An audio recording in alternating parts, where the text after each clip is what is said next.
Lhasa, ancient and mysterious, hardly touched by the 20th century, where centuries-old religious traditions are as profound today as they were when the first Dalai Lama ascended the Golden Throne.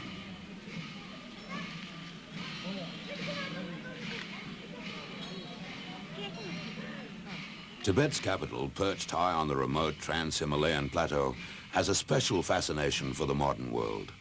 For Lhasa is the northern gateway to the world's greatest mountain, Everest. Lhasa is a transition, a time transition from modern reality to the timeless snows which form the route, to the roof of the world, a route that 5 young Australians were determined to conquer.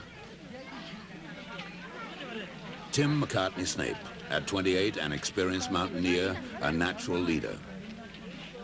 Lincoln Hall, also 28, who shares the leadership duties.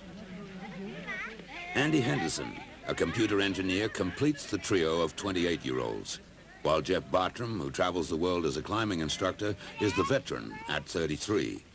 Greg Mortimer, 32, is a geologist whose work has taken him as far as the mountains of Antarctica.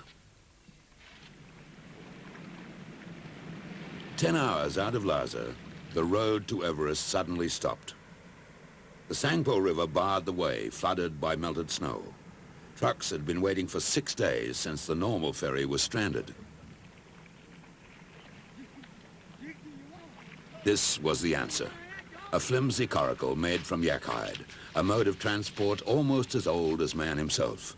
But it did the job and moved the team across the river.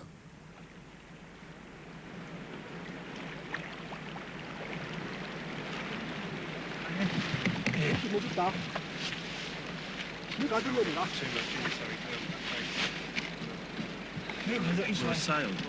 This is like 5 men in a boat. Yeah, don't rock the boat. Still go in the worst place, so. Geez, they go for it, don't they?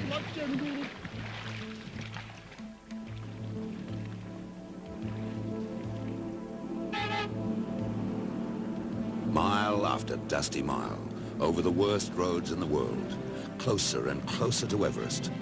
And as the air grew thinner as the altitude increased, the sense of expectation soared. 3 years before, the team had set its goal to become the first Australians to reach the summit of Everest. And now the object of these years of planning, persistence, and dedication was about to reveal itself.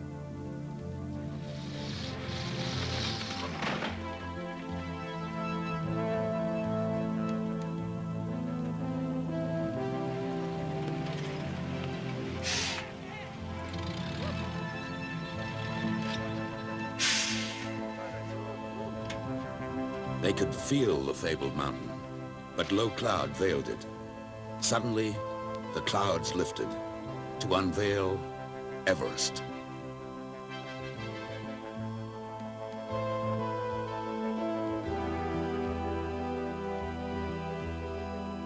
Everest. To the people of Tibet, she is the mother goddess of the earth, evoking majesty, power, and destiny. In the foothills stand the memorials to other men and women who came to conquer and gave their lives instead.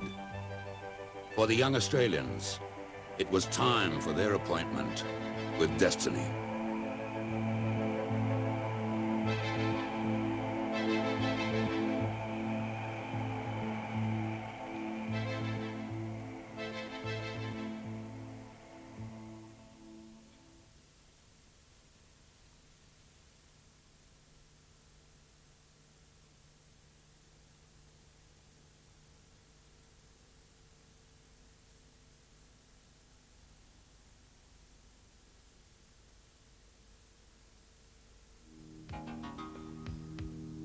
Base camp, just about 5,000 meters and 20 kilometers from the mountain. This was the end of the line for the trucks, and from here on, the 3 tons of food and equipment had to be hauled up the mountain by man or yak. Although it seems like a mass of equipment, in real terms, the Australian expedition is one of the smallest ever attempts to take the mountain. Historically, the technique was to mount an army-style assault, to lay siege, with an army of porters, dozens of climbers, and bottled oxygen. This technique first conquered the mountain in 1953 when Sir Edmund Hillary and Sherpa Tenzing gained the summit. But in this attempt, the young Australians intend not to attack the mountain, but to seduce her. They had therefore chosen to use an alpine approach. No oxygen, a minimum of equipment, and only 5 climbers. The old technique is cumbersome, but it does allow the climbers an escape route if they need it. With this approach, each climber is virtually on his own. Snow falling. Come down. Advanced base will be here somewhere. East Rongbo. East Rongbo. So that's the normal route. Yeah. An alpine climb needs constant planning, assessing and reassessing the mountain to determine the exact route the expedition should take. Mr. Chu from the Chinese Mountaineering Association is a veteran of the mountain. He gained the summit in 1960, but during the climb, he lost his toes and some of his fingers to frostbite. Northeast ridge block. Yeah, right. Wind. Yep. So we should go early and early to camp. Yeah, right. We'll have to go and establish a camp too. Another reality of high-altitude climbing is the lack of air. The climbers enter a world almost devoid of oxygen, where the threat of death comes from a condition known as cerebral edema, a fatal retention of fluid in the brain. It can be avoided by careful acclimatization, and Dr. Jim Duff's main task is to ensure the team undergoes that acclimatization successfully. Any headaches or any symptoms at all? Not really, no. Oh, I had a bit of a headache yesterday when I climbed up the moraine wall. Time to move. Several exploratory trips up the valley have paid off, and the Australian team has found an ideal site for their advanced base camp. The 3 tons of equipment and stores must be carried up the mountain by man and beast.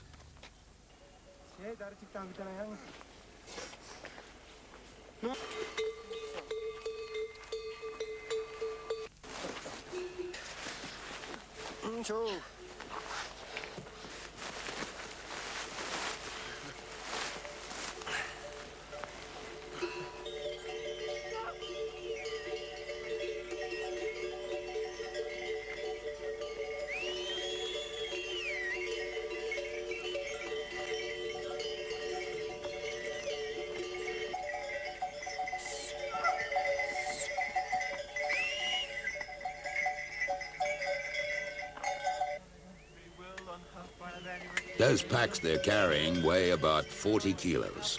But despite the thin air and the load of their packs, Andy and Tim still found strength to sing.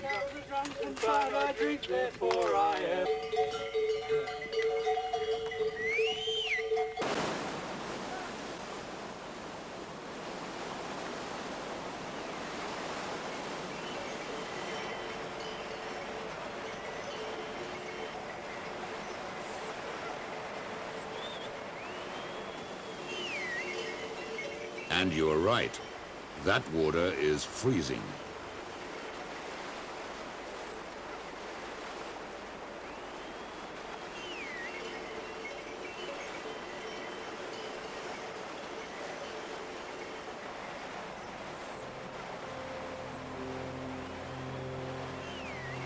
High into the Rongbuk Valley, where the scenery is breathtakingly awe-inspiring.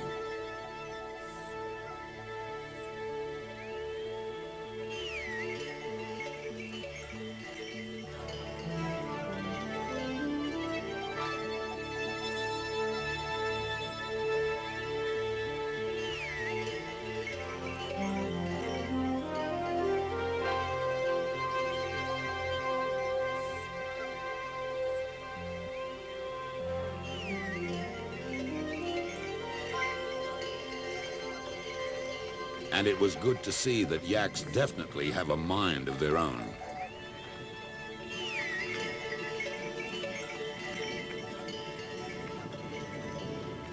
Advanced Base Camp, which would become the expedition's headquarters, was quickly established in a small valley at the fork of the Rongbuk Glacier.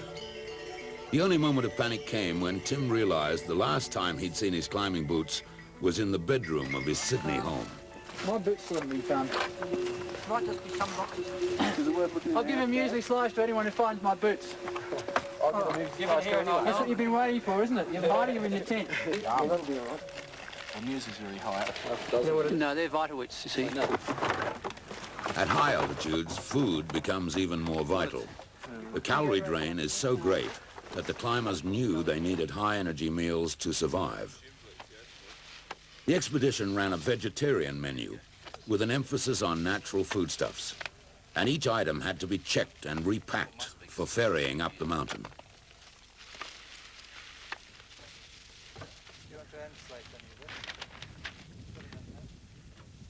Oh, by the way, Tim's boots turned up. A totally oblivious Andy had them in the bottom of his kit bag.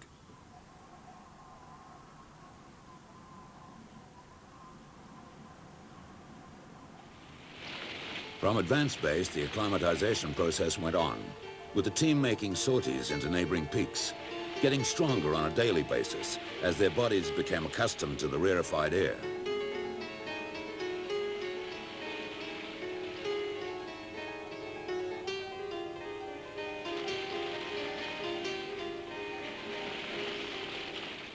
But these sorties weren't without hazard, and one of the incidents retold to Sherpa Naranchestra showed that each day on the mountain was a day spent with fear. Oh, Tenzing went instead of you? You can't see from here, but the moraine ridge above the glacier was really, really dangerous. It looked like Lincoln was going to commit suicide at one stage. He'd cut out in the middle of this moraine slope and he was going to go diagonally across it. These huge suddenly boulders the rocks started to come down. Just because it suddenly they got warm and all the snow started to melt, and suddenly there was this fuselage of You came back pretty quickly though. Oh, boy. Bad day for carrying loads up to Camp 1, I think. Yeah. Really bad. Really loose. Really loose. And there was one rock came bouncing down about the size of a washing machine or something.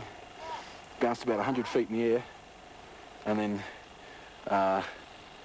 just kept bouncing, and its last bounce was about sort of 30 yards away from us, and all this, we were up on a bit of a rise by then, and all these shards went everywhere. And we thought, well, let's go and wait on the glacier for him. Oh, it was amazing. A curious mix here. Terror with tranquil natural beauty. And that was the setting for the young Australians as they grew stronger day by day, preparing for their assault on Everest.